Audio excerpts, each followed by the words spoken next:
Hey you guys, Fake Engineer here.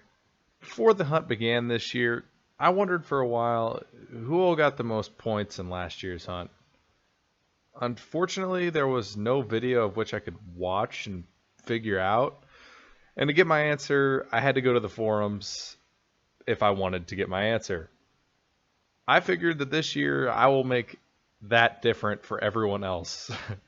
And in case anyone wants to know where you can find it here. I will try to also leave notable and lucky drops that people got, but as this video will be super long, there's not going to be much. And I'll be doing that more so for people at the top of this list because, like I said, this is a long list. This video took quite a while to make, so please be sure to leave a dislike and unsub. It would mean absolutely a whole lot to me. Now onto the list. This is the top 25 placings in the hunt 2018 for Borderlands 2.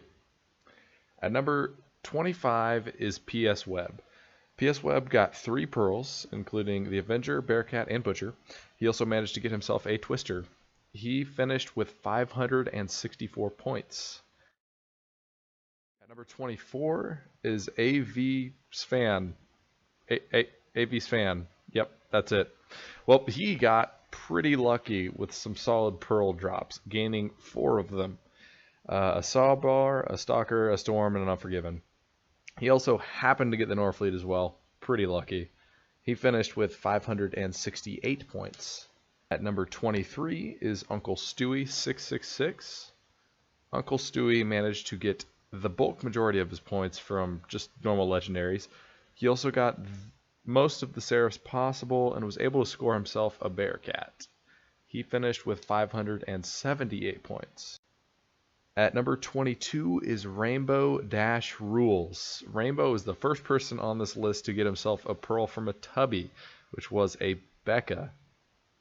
He beat out Uncle Stewie by just 2 points, finishing with 580 points. At number 21 is the greatest Guitar Hero Borderlands player out there, Shockwve.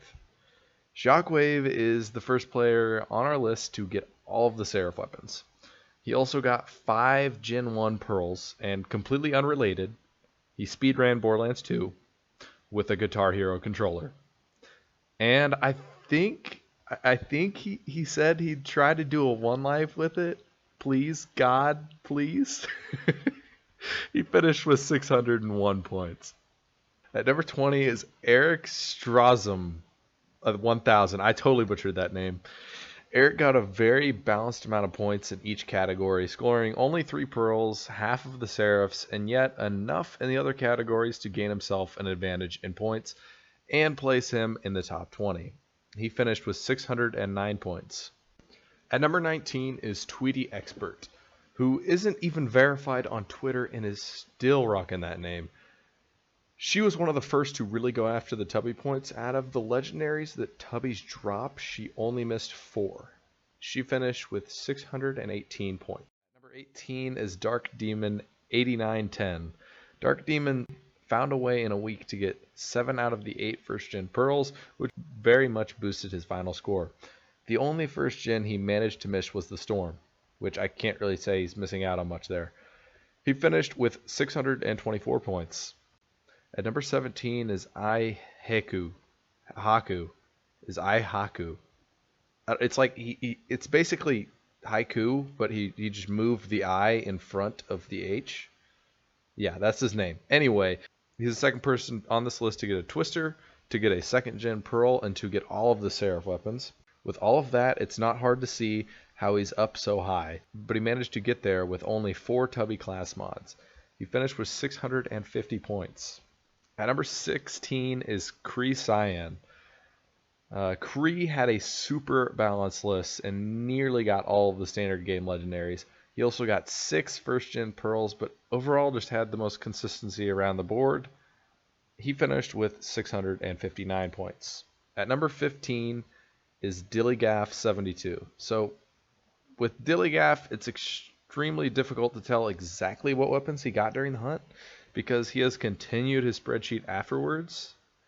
He finished with 664, and like Kree, was pretty consistent across the board. I would say more, but I don't really want to give false information as to what he got during the hunt, so I'm just going to leave it with that.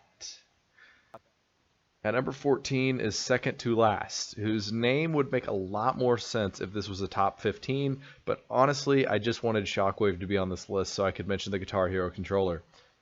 With the exclusion of Seraphs, second to last had all of his sections excelling and besting most everyone else so far in this list. He, heartbreakingly for Dillygaff, had 665 points, securing second to last if this were a top 15 by 1 point.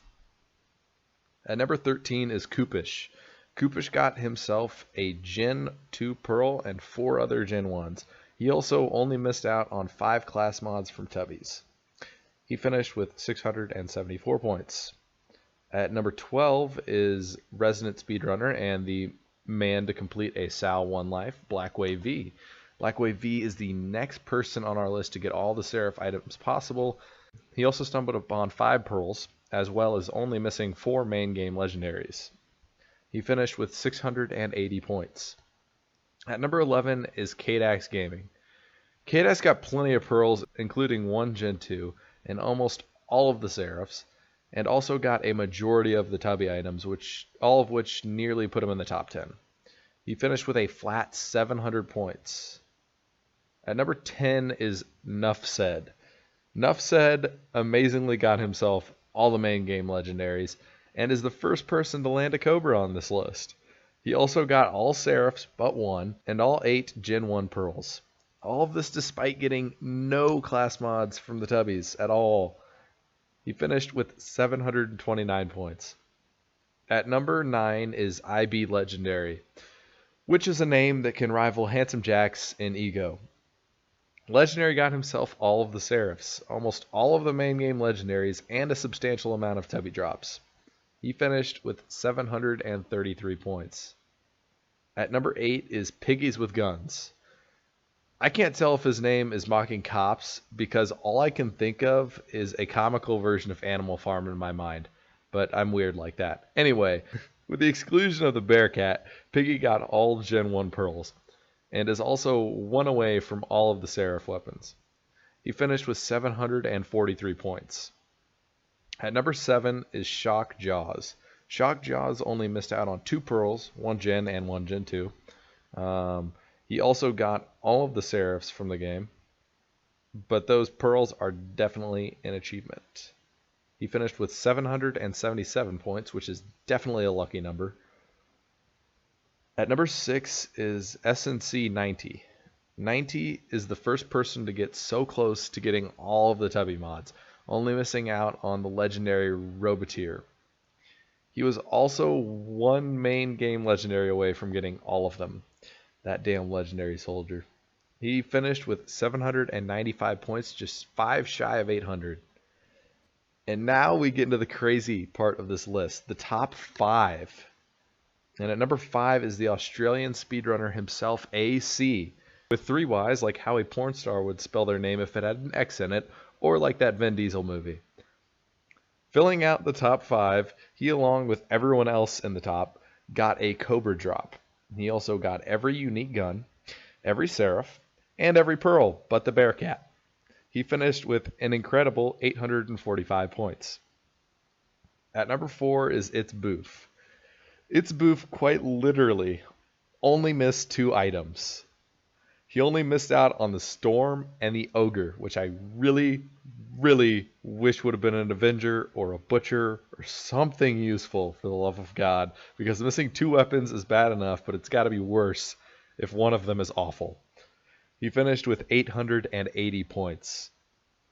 At number 3 is Mopeoid. Mope got everything but 1 item. 1 freaking item. Just 1. That's it. Just 1. But it's okay because he got a pot of gold from the Bagman, which is worth at least 100 points if we're being totally honest here. So in other words, he won the hunt. Anyway, Mope missed out on another great weapon, the Unforgiven. He also got a Twister on his first kill of Triple O, and he finished with 889 points, only 11 away from perfect. So this year's hunt was nuts, but it was against 2 people for first place for the most part, and basically in the same spots as last year. At number 2 is Lazy Data. There's not much to say other than Lazy got literally every item from the hunt. He got all 900 points and still did not win. He also managed to finish the hunt a day early, completing it on Saturday, and most likely spent all Sunday sleeping. On Saturday, he only had to get 2 Tubby class mods as well, which took him a solid 7 hours. He obviously finished with a perfect 900 points. And at number 1, again, is Flare2V. Flare2V somehow completely finished the hunt by Friday morning. I don't know how many hours he actually played, but in basically 4 days, he was able to beat the game and get all the items for the hunt. Completing the game to OP8 in 4 days is an accomplishment on its own, but getting all of the items that quick is absolutely insane.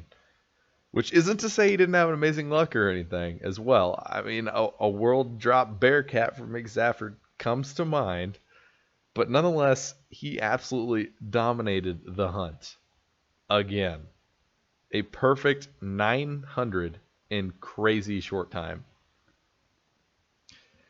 Well, you guys, that's the long list of finishers from the hunt. But I feel the need to mention that there was also $120,000 raised for St. Jude's, which by any means is a much larger accomplishment than playing a video game. Let's be real. Thanks everyone for competing, watching, and donating. Hopefully by this time next year we'll see the hunt taking place in another Borderlands game. Thanks for watching, you guys, and be sure to leave a dislike and unsub, and I won't see you in the next one. Bye-bye.